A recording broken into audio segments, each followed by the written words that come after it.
Every day, something dramatic happens in the Caribbean that affects our lives. We'll give you the details. We'll give you the facts on Caribbean Perspective with Eddie Frederick.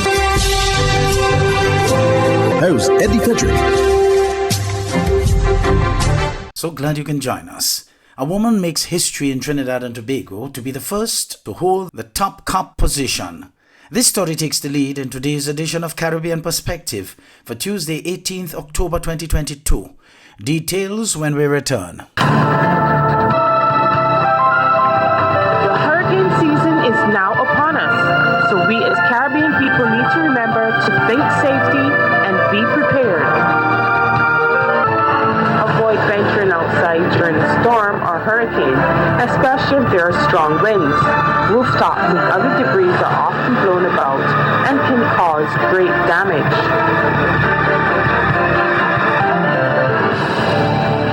Welcome back.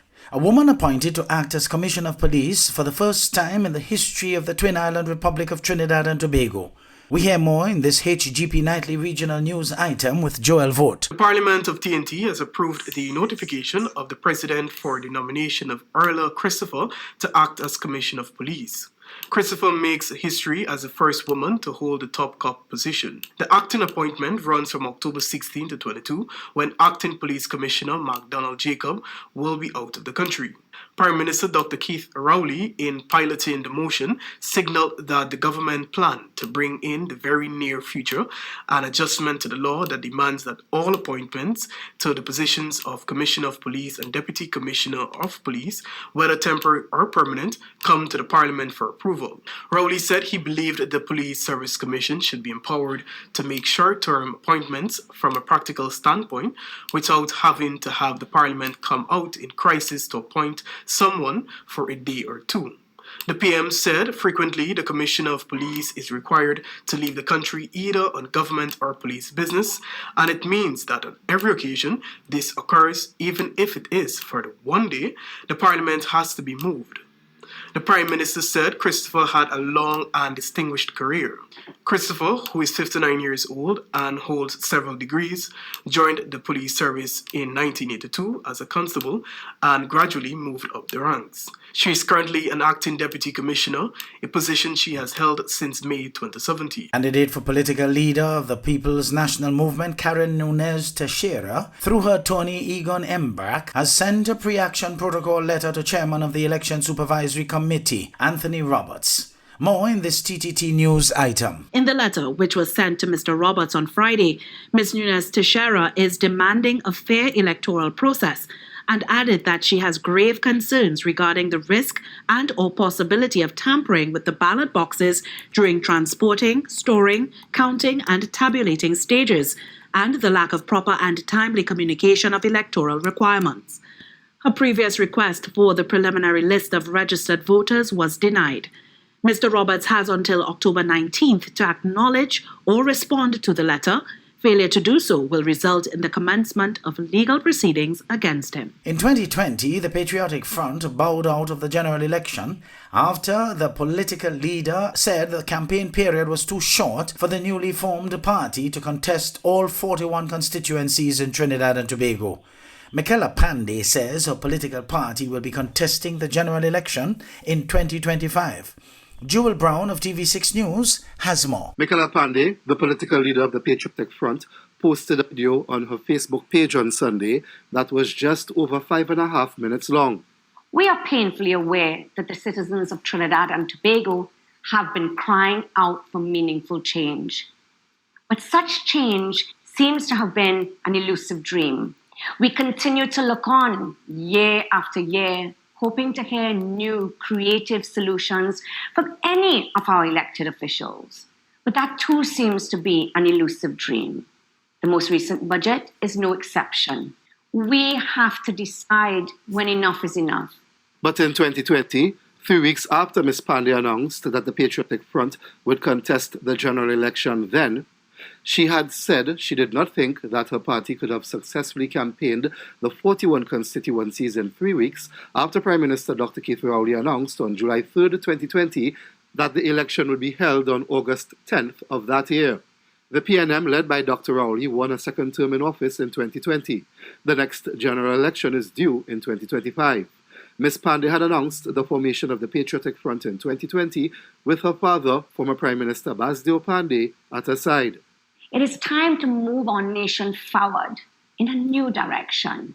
Come 2025, the Patriotic Front will be contesting the general election. It is our vision to create a safe, knowledge-based society with a globally competitive, technologically driven and diversified economy that will sustain full employment, growing prosperity, equal opportunity, and the highest standard of living for all of our citizens. Ms. Pandey recently told TV6 News a good, sustainable party is not formed overnight. Jewel Brown, TV6 News. The International Monetary Fund, the IMF, has maintained its global economic outlook for growth for 2022. Andrea Chisholm of TVJ Business Day reports. GDP is expected to grow by 3.2% by the end of this year. This was the same level projected by the IMF in July, which was influenced by the Ukraine-Russia crisis. And in April this year, growth projections were 3.6%. The IMF has, however, further downgraded the global economic outlook for 2023. Global GDP growth is set for 2.7%. That's down from its July forecast of 2.9%. The revised outlook is influenced by higher interest rates, Europe struggling with increased gas prices, and China contending with COVID-19 lockdowns and a weakening real estate sector. You're listening to Caribbean Perspective with Eddie Frederick.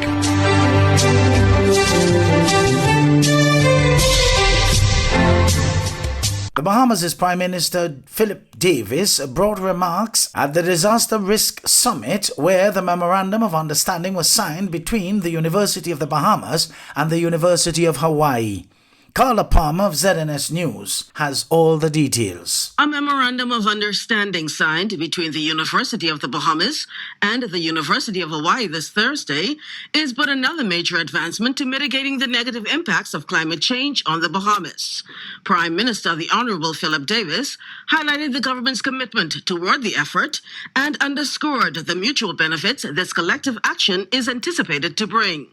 The partnership between the University of the Bahamas and the University of Hawaii will allow us to undertake joint scientific research between our institutions to promote sustainable solutions to help our island states better adapt to the impending crisis we both face.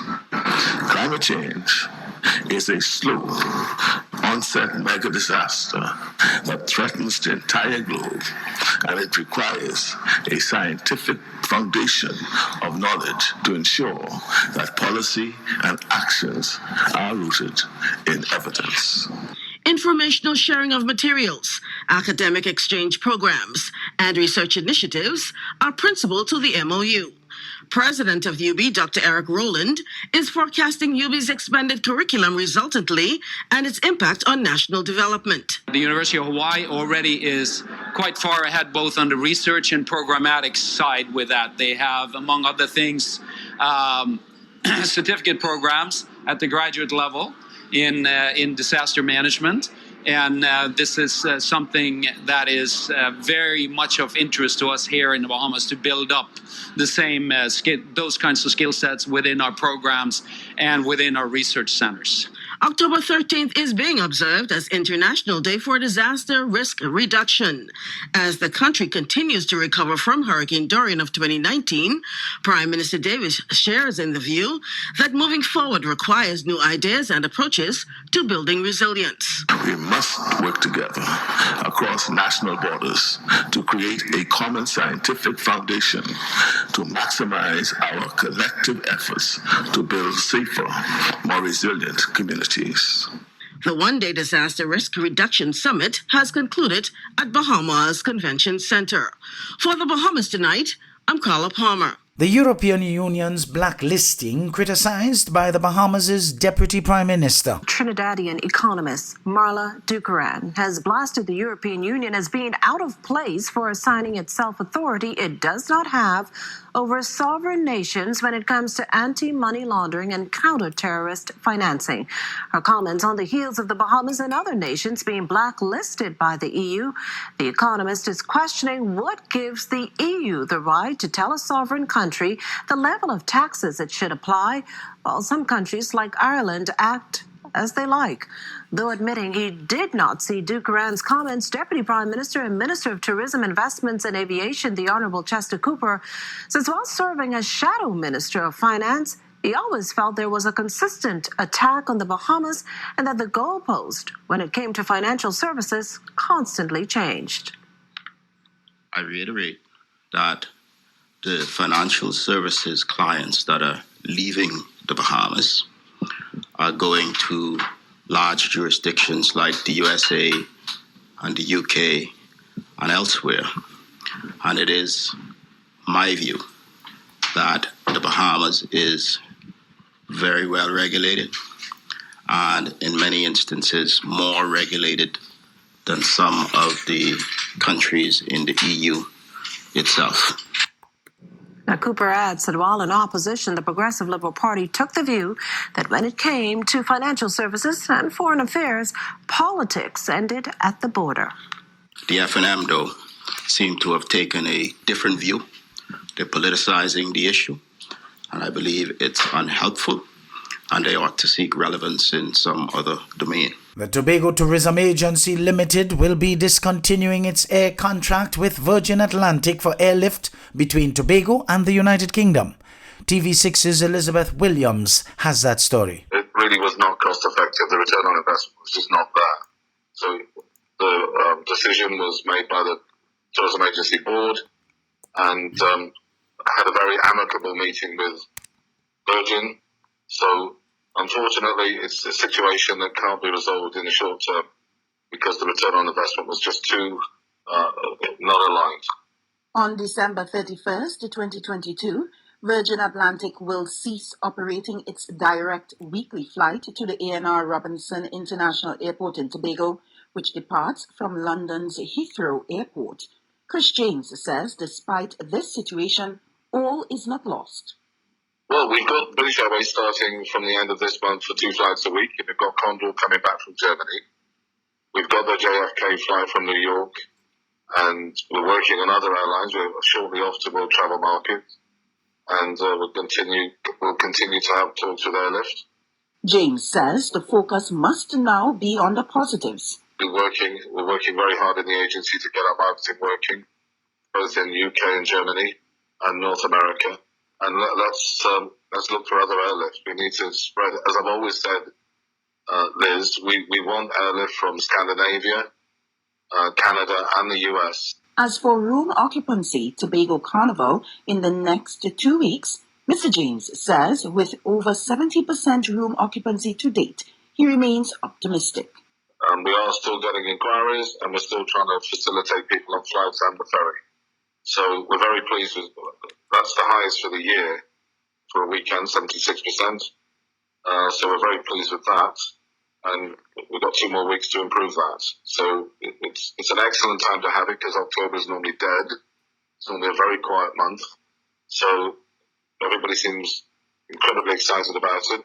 This is our first year, so we can only hopefully build on this. Meantime, as noted by TTAL's Executive Chairman, Ms. Alicia Edwards, the difficult decision to discontinue the airlift contract with Virgin Atlantic was necessary in the current operating climate as Virgin's flight has not performed as well as other carriers for the region and is no longer a financially viable option for Tobago.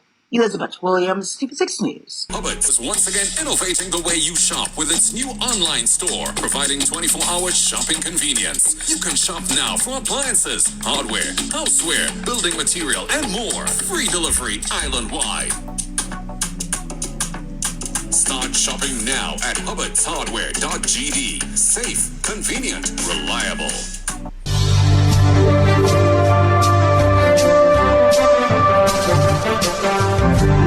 am Eddie Frederick. This has been Caribbean Perspective, a whole new approach to highlighting developments in the Caribbean. In the meantime, please continue to log on to CaribbeanPerspective.com for more daily news and more.